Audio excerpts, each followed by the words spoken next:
नमस्कार साथियों इस टॉपिक में आज जानेंगे सुप्रीम कोर्ट की एक बहुत ही लेटेस्ट जजमेंट के बारे में।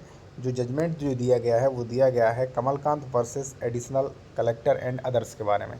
तो चलिए देखते हैं क्या है मामला। सीधा सीधा आपको मैं बता दूं कि जो व्यक्ति वरिष्ठ नागरिक हैं, उनके बच्चे जो हैं वो सेवा नहीं कर रहे, उन्हें भरण पोषण नहीं दे रहे, तो ऐसी कंडीशन में जो है उन्हें जो है उस संपत्ति को खाली करना होगा। ठीक है, और खाली करने के ऑर्डर्स भी दिए हैं। चलिए आपको बताते हैं साथियों, और जिन लोगों ने हमारा ई बुक लिया है ये, ठीक है, वो यहाँ पे देख सकते हैं 37 नंबर पे जो है आपको इसका पूरा नियम मिल जाएगा और फॉर्मेट भी मिल जाएंगे। ठीक है, भरण पोषण मेंटेनेंस के लिए आपको 37 नंबर पे मिलेगा। ठीक है, और अगर मान लीजिए आप जूनियर एडवोकेट है तो आप भी इसको खरीद सकते हैं। इसमें कई चीज़ें मिल जाएंगी। अवैध निर्माण हटवाने के लिए, कब्जा हटवाने के लिए, रजिस्ट्री कैंसिलेशन, रजिस्ट्री के वाला, सीमांकन संशोधन, कब्जादारी की बेदखली। ठीक है, इनके सभी के फॉर्मेट मिलेंगे, ऊपर नोट्स भी मिलेंगे। ठीक है, व्हाट्सएप नंबर हमारा ये दिया गया है। आते सीधे अपने टॉपिक पर। साथियों ये मामला जो है, ये मामला है अपीलकर्ता जो है वो 80 वर्षीय हैं। ठीक है, और ये वरिष्ठ नागरिक कमलकांत मिश्रा और उनकी पत्नी जो है 78 वर्षीय, उनके 3 बच्चे थे। यह मामला जो है वो श्री मिश्रा द्वारा मुंबई में 2 संपत्तियों से संबंधित है। उनकी 2 संपत्तियों पर जो है इनके बच्चे वगैरह जो थे वो कब्जा करके बैठे थे। ठीक है ना, यहाँ पे आप देख सकते हैं अपीलकर्ता और उनकी पत्नी उत्तर प्रदेश में चले गए थे, यानी कि जो वृद्ध जो है वो उत्तर प्रदेश चले गए थे। उनके बच्चे जो है अतिक्रमण से रह रहे थे। अब भाई वैसे मान लीजिए भाई आपकी कोई संपत्ति है, आपने संपत्ति बनाई एक्स प्रॉपर्टी, और मान लीजिए आप वृद्ध हो गए, अब बच्चे उस संपत्ति पर कब्जा किए बैठे हैं और आपको ना भरण पोषण दे रहे हैं, ना आपकी सेवा कर रहे हैं, तो ऐसी कंडीशन में आप नहीं चाहते हो वो रहें तो अतिक्रमणकर्ता कहलाएंगे। ठीक है ना, तो उनके बच्चे अतिक्रमण में रह रहे थे। ठीक है ना, उनके सबसे छोटे बेटे संख्या 3 जो कि आर्थिक रूप से मालिक हैं। ठीक है ना, और एक व्यवसाय उद्यम है।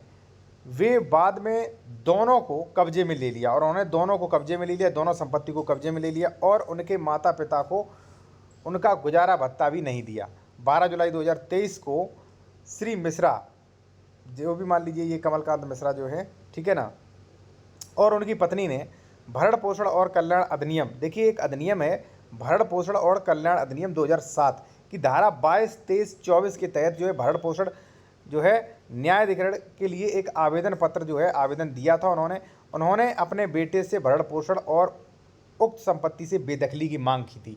ठीक है ना, कि भाई मुझे जो है अपने बेटे से भरण पोषण दिलाया जाए और इनकी बेदखली की जाए। ठीक है, अब ये देखिए आगे क्या हुआ वो आप समझ लें। और मैं आपसे कहूँगा अगर आप कोई भी कंसल्टेशन करना चाह रहे हैं विशेषज्ञ के द्वारा, तो हमारा कॉन्टैक्ट नंबर वीडियो के डिस्क्रिप्शन में दिया होता है। मैं हमेशा बताता हूँ। ठीक है, तो लोग जो है कमेंट्स में ना मांगे, वीडियो की डिस्क्रिप्शन में देखें जाके। ठीक है जी, अब देखिए क्या हुआ इस मामले में। न्यायाधिकरण ने 5 जून 2024 को माता पिता के पक्ष में बेदखली, मतलब बेदखली का आदेश दे दिया और 3000 प्रतिमाह भरण पोषण आदेश दे दिया। ठीक है, बाद में अपीली प्राधिकारी ने 11 सितंबर, ठीक है ना, जुलाई अगस्त सितंबर 2024 को बरकरार रखा।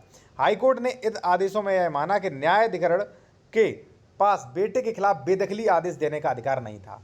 ठीक है, जब बेटा अपील में गया, क्योंकि बेटा हार गया, बेटे को बेदखली का आदेश दे दिया। जब बेटा हार गया तो वो गया हाईकोर्ट में कह दिया कि नहीं वो तो सब सही है, लेकिन बेटे के खिलाफ बेदखली का आदेश देने का अधिकार नहीं था। भाई क्यों नहीं था? बेटे ने थोड़ी प्रॉपर्टी बनाई है, क्योंकि वह भी अधिनियम के तहत सीनियर सिटीजन के रूप में योग्य है।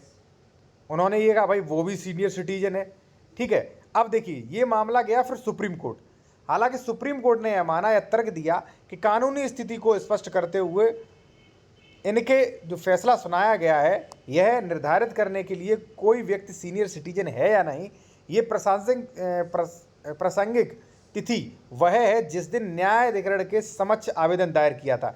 यानी कि सुप्रीम कोर्ट ने कहा कि भाई हम ये तर्क स्वीकार नहीं करते हैं। उन्होंने जो है 2023 को ये अप्लाई किया था, और 2023 को जो है वो 59 ईयर का था। बेटा जो है वो सीनियर सिटीजन नहीं कहलाता। अब देखिए बेटा सीनियर सिटीजन कह के अपने बचना चाह रहा था, ठीक है, तो नहीं बचा। अब देखिए क्या क्या, इसलिए उसे अधिनियम धारा 2H के तहत वरिष्ठ नागरिक नहीं माना जा सकता है, और परिणाम स्वरूप सुप्रीम कोर्ट ने अपील को स्वीकार कर लिया।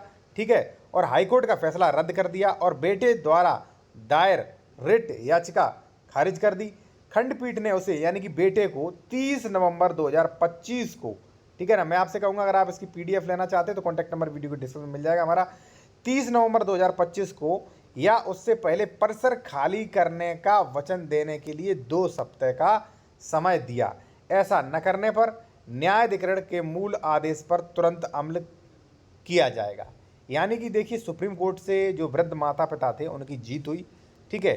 बेटे को जो है बेदखली का आदेश दिया गया कि भाई आप जो है इसे खाली कर दीजिए, ठीक है। जो भी मान लीजिए आप 2 हफ्तों का समय लेते हैं, ठीक है, वो समय दे दिया गया, ठीक है ना। तो ऐसी कंडीशन में देखिए अगर मान लीजिए आपके भी बच्चे अगर मान लीजिए आपको परेशान करते हैं, ठीक है, या मान लीजिए अन्य कोई मैटर है आपका, तो आप चाहें कंसल्टेशन भी कर सकते हैं। कॉन्टैक्ट नंबर वीडियो के डिस्क्रिप्शन में मिल जाएगा साथियों। या आप चाहें तो जो धारा है साथियों, ठीक है ना, जो सेक्शंस हैं, जैसे मान लीजिए उन्होंने सेक्शन 22, 23, 24 में जो आवेदन किया था, आप भी आवेदन लगा सकते हैं और उन्हें निकाल सकते हैं, ठीक है। और मैं कहूँगा अन्य भी कई जो है ऐसे कानूनी दावपेच हैं जिनसे आप अपने जो भी संतान जो आपको मान लीजिए सेवा नहीं कर रही है, आपको भरण पोषण नहीं दे रही है, तो उन्हें आप बेदखल आसानी से करवा सकते हैं। जैसे मान लीजिए आपके 3 बेटे हैं, A, B, C, ठीक है। अब ए बेटा तो आपकी सेवा कर रहा है, बी आपको देखना भी नहीं चाहते, तो आप जो है पूरा प्रॉपर्टी ए के नाम कर सकते हो, आप दान पत्र ए के नाम कर सकते हो। जो भी मान लीजिए डीड करवाते हो वो बेहतर डीड करवाएं और उसमें मेंशन कर दें कि भाई ए की सेवा से मैं प्रसन्न नहीं हूँ, बी और सी मेरे देखने भी नहीं चाहते, न मेरा वो करते हैं, मेरे साथ गाली गलौज करते हैं, मारपीट करते हैं, मुझे देखना भी नहीं चाहते, इसलिए मैं पूरी प्रॉपर्टी जो है ए के नाम कर रहा हूँ।